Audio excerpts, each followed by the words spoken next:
Spiderman, captain America বা উলভেরিনের মতো super human movie আমরা সবাই দেখেছি। আমরা ভাবি এগুলো শুধুই ইমাজিনেশন আর ফিকশনাল। হ্যাঁ, ফিকশনাল তো বটেই, তবে সায়েন্স আর টেকনোলজি আজ এতটা এগিয়ে গেছে যে এখন এই ইমাজিনেশনগুলো সত্যিতে রূপান্তরিত করা সম্ভব। ভিডিওটা প্রচন্ড ইন্টারেস্টিং হবে, সঙ্গে থাকো, শুরু করা যাক।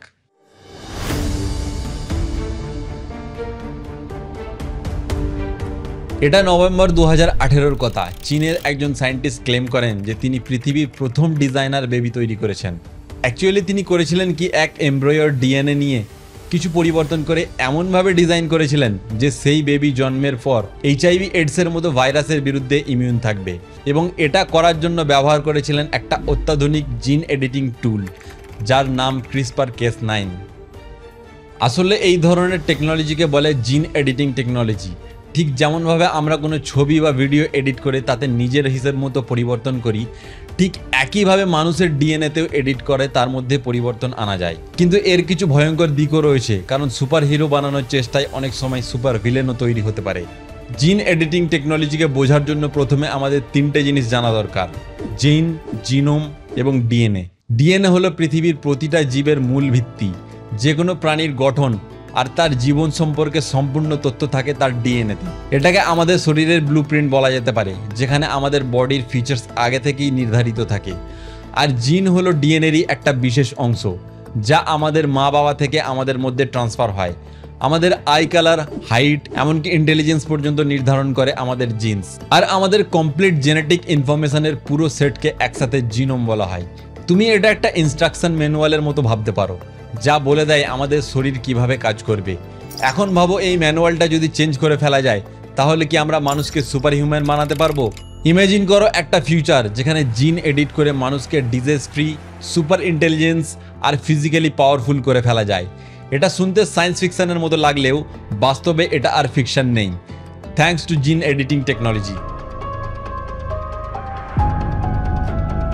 জিন এডিটিংয়ের কনসেপ্ট যতটা নতুন মনে হয়, আসলে ততটা নয়। 1990-এর দশকে সায়েন্টিস্ট ডিএনএ মডিফাই করার পদ্ধতি আবিষ্কার করেন, তবে বড় পরিবর্তন আসে 2012 সালে, যখন CRISPR-Cas9 টেকনোলজি আবিষ্কৃত হয়। CRISPR-Cas9 হলো এমন একটা জিন এডিটিং টুল যা ডিএনএর নির্দিষ্ট অংশকে কেটে সেখানে পরিবর্তন আনতে পারে। এটাকে বলা হয় জেনেটিক সিজার্স।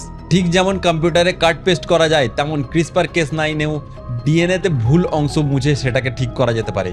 এর মানে হলো আমরা জেনেটিক্যালি ইনহেরিটেড ডিজিজ যেমন থ্যালাসেমিয়া, সিস্টিক ফিব্রোসিস, এমনকি কিছু ক্যান্সারও থিওরিটিক্যালি কিওর করতে পারবো। সব মিলিয়ে জিন এডিটিং মেডিকেল সায়েন্সে একটা বিপ্লব এনেছে। কিন্তু এটা শুধু শুরু, কারণ জিন এডিটিং দিয়ে শুধু রোগ সারানো নয়, মানুষের ক্ষমতাও আপগ্রেড করা সম্ভব। সায়েন্টিস্ট আজ এমন কিছু জিনস চিহ্নিত করেছেন যা মানুষকে এক্সট্রা অর্ডিনারি করে তুলতে পারবে। ধরো একটা জিন যা তোমাকে ফটোজেনিক মেমোরি দিতে পারে, অথবা এমন এক মাসেল জিন যা তোমাকে ম্যারাথন রানারের মতো শক্তিশালী করে তুলতে পারবে। প্রকৃতির মধ্যেই এমন কিছু জেনেটিক ট্রেটস পাওয়া যায়, যেমন কিছু মানুষের শরীর ন্যাচারালি হাই অ্যাটিটিউডে ভালো পারফর্ম করে, কিছু মানুষ কম ঘুমিয়েও বেশি কনসেন্ট্রেট করতে পারে। জিন এডিটিংয়ের মাধ্যমে সায়েন্টিস্ট এই এক্সট্রা অর্ডিনারি ট্রেটসগুলো আর্টিফিশিয়ালি তৈরি করার চেষ্টা করছেন। এর একটা এক্সাম্পল কিছুদিন আগেই আমরা দেখেছি। এই একই টেকনোলজিকে কাজে লাগিয়ে কিভাবে সায়েন্টিস্টরা 1200 বছর পুরনো স্পিসিস ডায়ার উলফকে তৈরি করেছেন। যদিও জিন এডিটিং একটা শক্তিশালী টুল, কিন্তু এর ভয়ঙ্কর কিছু দিকও রয়েছে।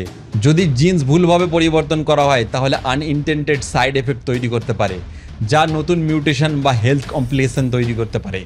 লাইক যদি মাসেল জিনস অতিরিক্ত মডিফাই করা হয়, তাহলে হয়তো হাইপার অ্যাক্টিভ হয়ে হার্ট ফেলিয়ারের সম্ভাবনা বাড়তে পারে।